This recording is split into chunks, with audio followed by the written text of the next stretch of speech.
The setting is very specific. It's Northern California, the Sierra Nevada mountain range, in 1851 and 1852.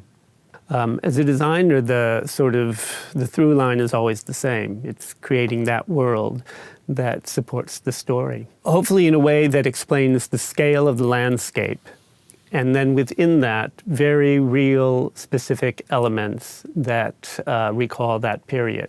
So whether it be a gaming table from a saloon in that period or a wagon train, we're trying to represent almost as artifacts, if you were to sort of step back in time and see the actual piece, but all living in a very theatrical environment. I'm thrilled to be working on something that involved Lola Montez.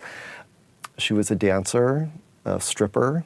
She is a figure that performs her famous spider dance, which is a striptease involving her clothing being filled with spiders, so she has to get rid of her clothing. It is fiery and really dark and funny and full of surprise. Lighting is always sort of alchemic, because you can't draw pictures of it like the scenery, and you can't make a model of it like scenery or costumes.